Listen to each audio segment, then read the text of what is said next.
전쟁이 발발을 한 이 상황에서는 중국이 오히려 굉장히 좀 난처한 입장에 지금 중국의 최대 관심사는 사실은 안정적인 에너지 수급입니다. 틈새를 파고드는 전략 정도 가지고는 중재나 협상 타결을 주도하기는 매우 어렵다.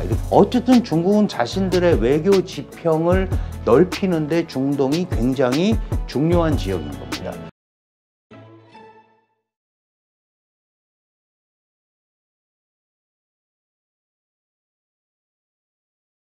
네, 오늘 모신 분은 한국외국어대학교 강준영 교수님입니다. 안녕하세요. 안녕하세요. 네, 오늘 교수님 원래 이제 중국 쪽 전문가신데 요즘 이스라엘 팔레스타인 네. 팔레스타인이라고 얘기하기는 좀 민망하네요. 하마스 간에 이제 전쟁이 벌어졌고 그렇습니다. 거기에 대한 중국의 스탠스가 좀 애매모호해서 국제사회로부터 좀 욕을 먹고 있는 것 같아요. 그렇습니다. 네, 늘 그래서 그렇죠. 왜냐하면 하마스가 공격을 했잖아요. 네. 그 로켓 공격을 했고 전쟁을 도발했기 때문에 이럴 경우에는 다 같이 하마스를 비판하고 이러는 게 원래 맞는 건데 뭐 우리가 러시아 우크라이나도 마찬가지고요. 우크라이나 전쟁도 러시아가 침략을 했는데 그렇죠. 뭐 러시아의 우려가 고려돼야 된다. 뭐 나토의 동진 때문에 그렇다.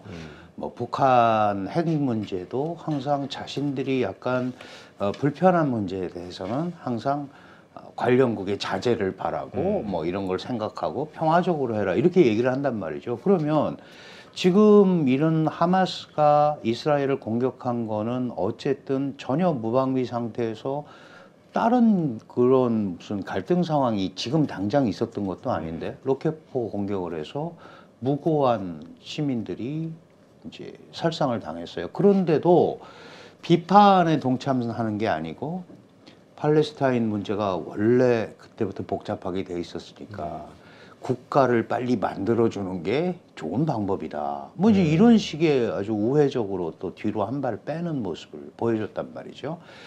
사실은 중국 입장에서도 좀 머리 아픈 부분이 있습니다. 잘 아시다시피 이 사우디와 이란을 중재해서 중국 이 중동 지역에서의 영향력을 한창 높여가고 있는 상황이었는데 이게 지금 이제 문제가 생긴 거잖아요. 그런데다가 이 부분에 대해서 정확하게 자신들의 의사를 얘기할 수 없는 입장이니까 지금 사실 중국은 비동맹 외교를 주창하는 국가잖아요. 어느 국가와도 동맹을 맺지 않겠다라고 하는 게 바로 비동맹 국가고 그 1955년 인도네시아 반둥에서 제1차 비동맹 회의를 할 때 네. 이미 그때 비동맹을 선언을 했단 말이죠. 그리고 항상 미국이 주도하는 자유주의 진영, 그 다음에 소련이 주도하는 사회주의 진영, 그리고 자기는 사회주의 진영에 들어가면 소련 밑에 동생이 되기 때문에 그거는 싫다. 그래서 우리는 제3세계 운동을 하겠다. 이게 이제 바로 비동맹 운동입니다. 그렇기 때문에 중동 국가의 많은 국가들이 제3지대에 있는 국가들이 많단 말이죠.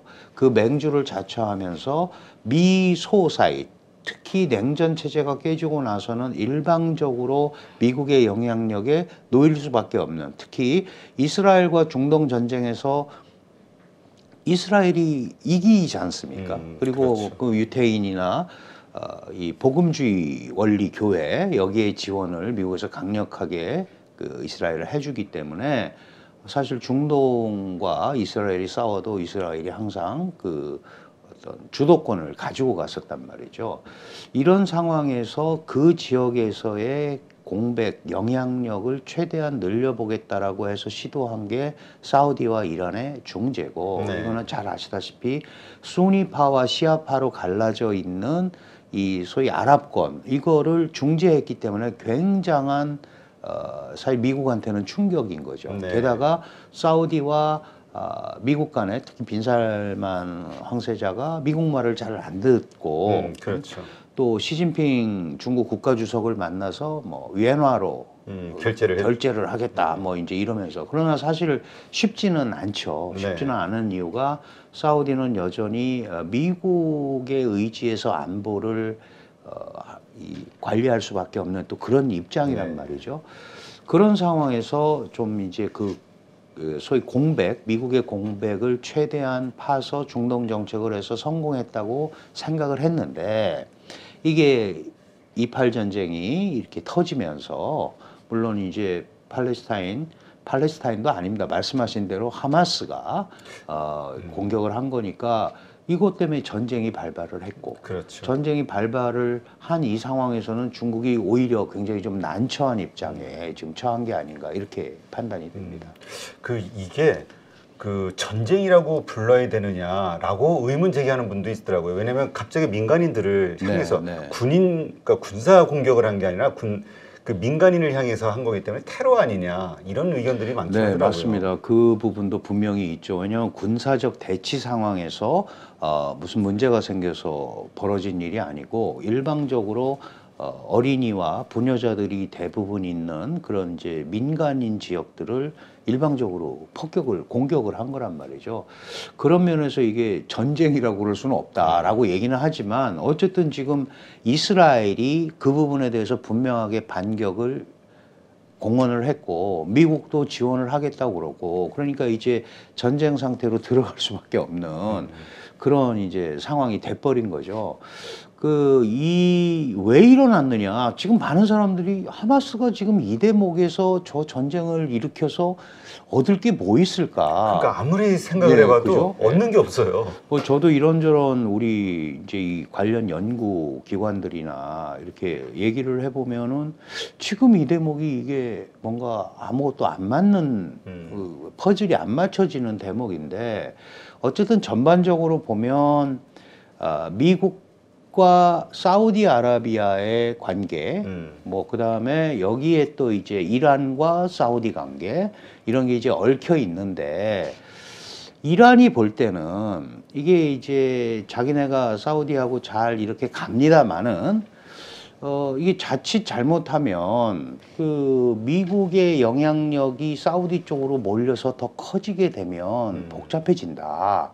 이제 이런 것 때문에 뭐 하마스와 회의를 했고 그래서 뭐 공격을 한다고 그랬을 때 그걸 오케이 했다. 이제 이런 얘기도 있어요. 근데 뭐 확인할 바는 하나도 없죠. 그렇죠. 그런데 또 미국에서도 약간 이란은 모르겠다, 우린 몰랐다 여기에 주장을 좀 힘을 실어주는 게 그렇습니다. 초기 그 어떤 정보 분석을 해보면 이란도 놀랬던 것 같다, 뭐 이런 얘기들을 미국에서 나오니까. 맞습니다. 그러니까 이게 굉장히 이제 돌발적으로 벌어진 일일 수도 있는데 그런데 그 상식적으로 생각해서 당연히 이스라엘의 반격이 있을 수밖에 없는 상황인데 그렇다면은 군사력이나 여러 가지 상황으로 볼 때 자신들이 그 계속 버티기가 사실은 하마스 입장에서 쉽지는 않단 말이죠. 물론 이제 레바논의 헤즈볼라까지 다 들어와서 같이 대항하는 구조는 돼 있지만 아마도 미국을 끌어들여서 뭔가 이 미국의 입장을 좀 분산시키려는 이런 생각도 많이 갖고 있는 것 같다. 예를 들어서 러시아 우크라이나 상황도 러시아가 볼 때는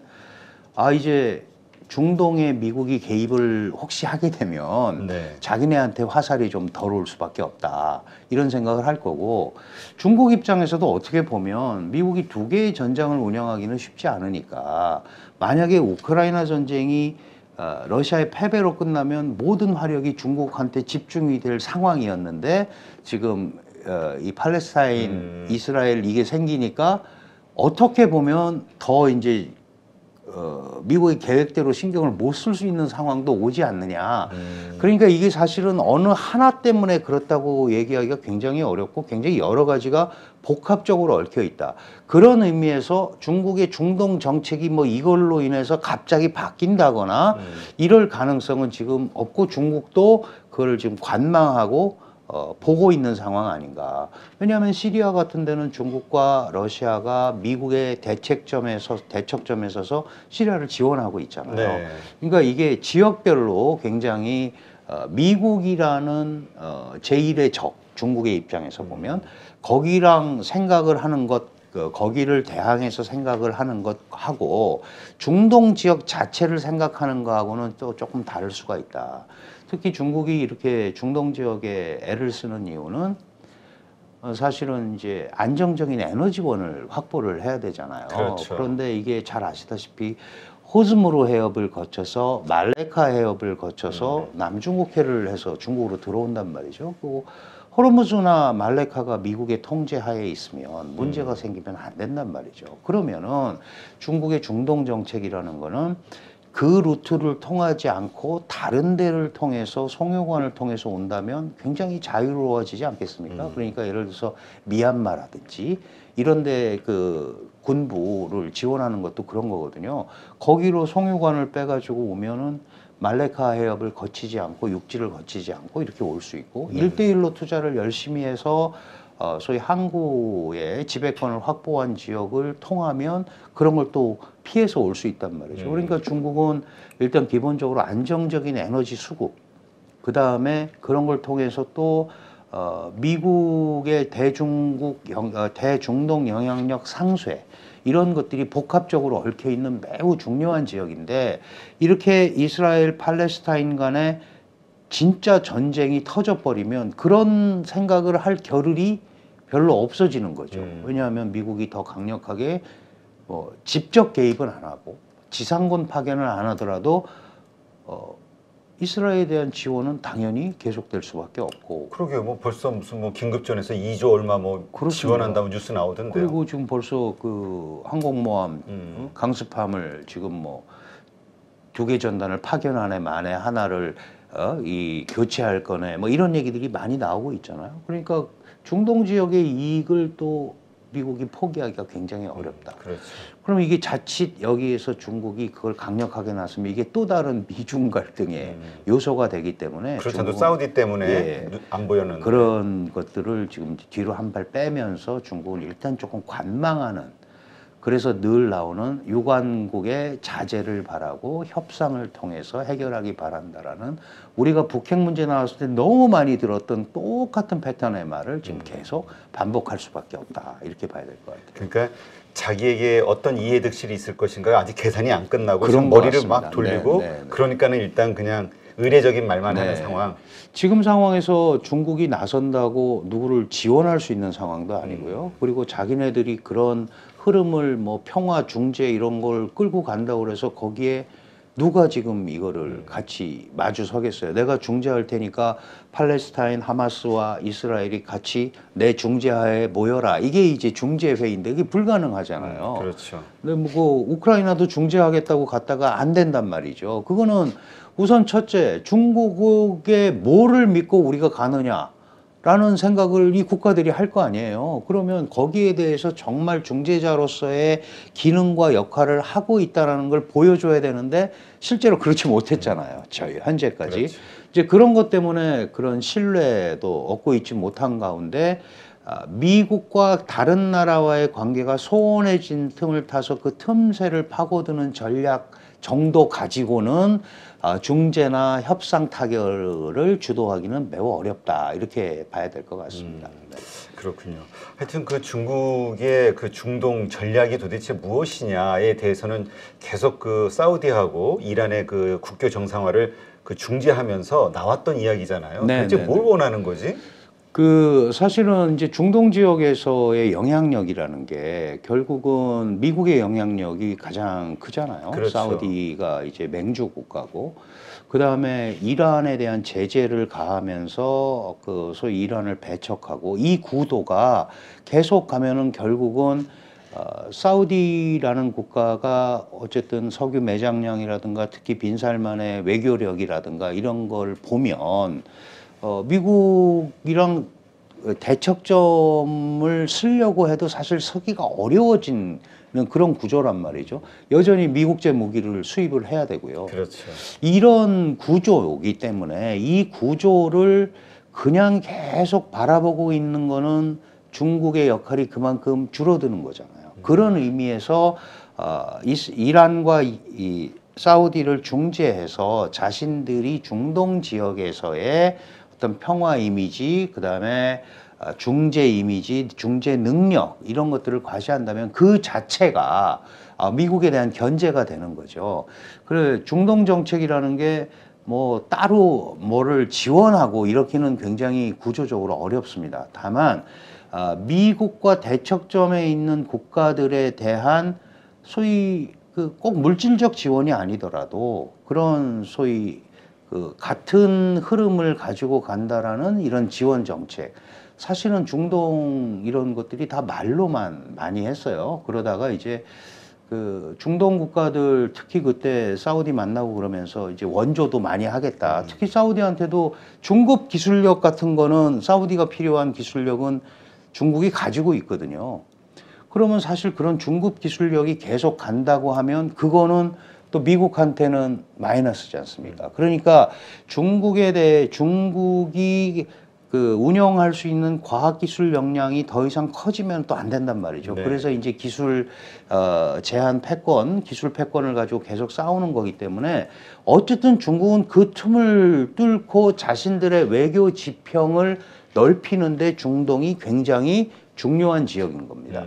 그런 것 때문에 저기를 해서 과연 뭐가 남을까라고 큰 기대가 없더라도 그 부분에 대해서 힘의 공백이 있는 상황이기 때문에 계속 얘기를 하는 거다. 특히 과거에는 미소 시대에는 거기를 두고 미국과 소련도 갈등을 했었지만 네. 사실은 이제 소련의 붕괴, 그다음에 러시아 시대가 오면서 옛날같이 그런 강력한 힘을 못 쓴단 말이죠. 그러니까 결국 그 틈을 중국이 파고 들어가서 자신들의 외교 지평을 넓히고 아시다시피 해상 실크로드가 결국 통해서 유럽까지 가는 데인데 그 중에 또 중동이 굉장히 중요한 지역이에요. 교두보로서. 이런 것들 중국의 대외 정책을 펼치는 데서 굉장히 핵심 지역이기 때문에 그런 그 복합적인 이유로 아마 중동 지역을 굉장히 중요하게 생각한다. 이렇게 봐야 될 것 같습니다. 근데 그 사실 그 중재를 한다라는 것은 그 한쪽이 어떤 협약을 어겼을 때는 거기에 대해서 직접 어떤 페널티라든가 여러 가지 압박을 가할 수 있는 힘이나 의지가 있어야 되는 것이다. 중동에서는. 네. 이렇게 제가 말씀을 드렸거든요. 맞습니다. 예, 근데 중국이 과연 그러니까 그래서 이 중재를 맡은 것 자체가 중동 문제는 워낙 복잡해가지고 늪에 빠진 거다. 네. 이런 얘기까지 하시는 분이 있긴 하더라고요. 예, 실제로 그렇죠. 그 사우디하고 이란의 수교는 사실 중국이 아니더라도 해야 된다라는 필요를 많이 느끼고 있었던 찰나에 중국이 그 포인트를 잘 잡고 사실 별 특별한 거 안 하면서도 할 수 있었다. 왜냐하면 이게 이제 미국이 중재한다라는 거는 미국은 사우디 편이라고 생각을 하는데 제재받는 이란이 그 중재에 들어갈 수는 없는 거잖아요. 그렇죠. 이제 그 틈에 어느 정도 이걸 이대로 끌고 가면 안 되겠다라는 생각을 하고 있었기 때문에 실질적인 중재라기보다는 그 흐름을 가고 있었던데 이제 중간 역할을 한 거다라고 이렇게 보는 시각이 많거든요.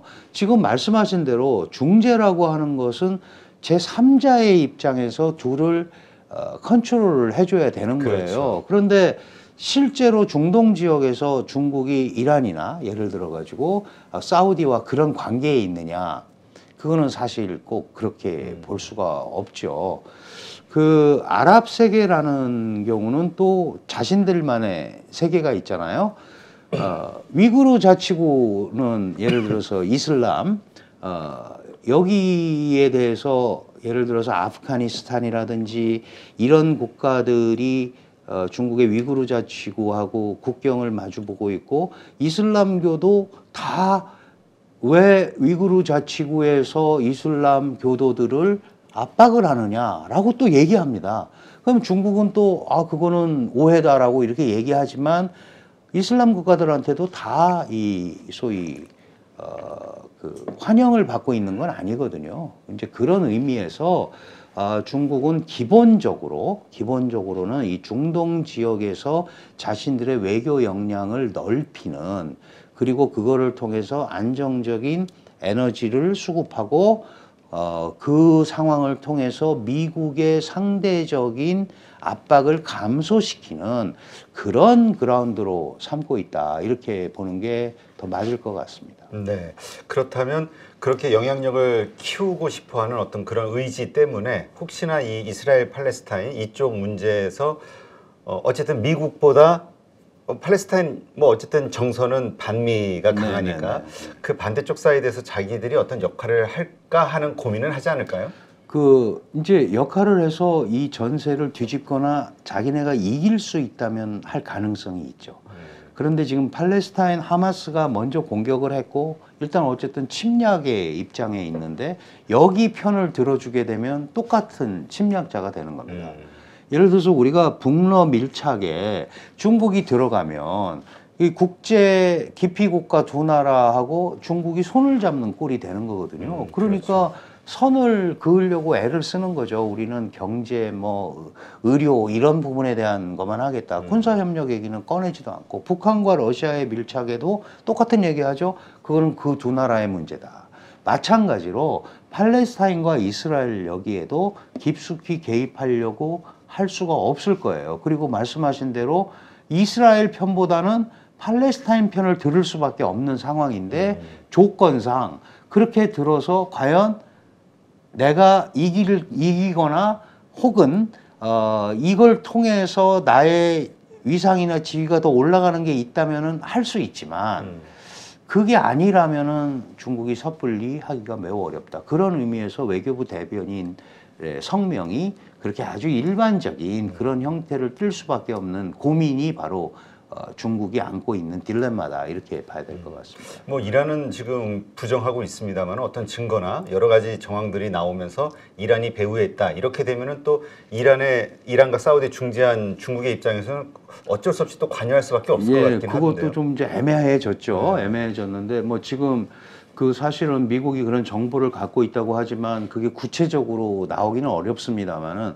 어쨌든 이 국제 프레임이라는 게 그런 거죠. 그럼 이 하마스가 그냥 했겠냐?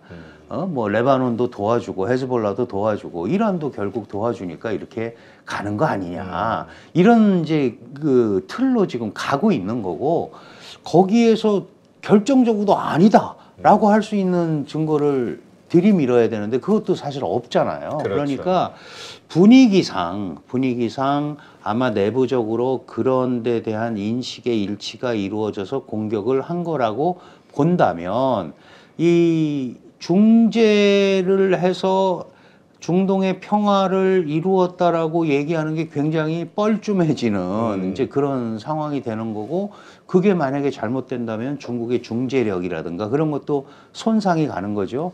결국은 그렇게 만들었는데도 불구하고 중동 정세가 더 어지러워지고 더 복잡해진 거는 그 잘못한 거 아니냐 이렇게 또 오히려 그렇게 될 수도 있어요. 그런데 국제사회라는 게 물론 그때도 중국은 전체적인 흐름이 이렇게 가기 때문에 우리가 이렇게 다리를 놓은 거지 뭐 이렇게 또 빠져나올 공간은 또 다 만들어 놨겠죠.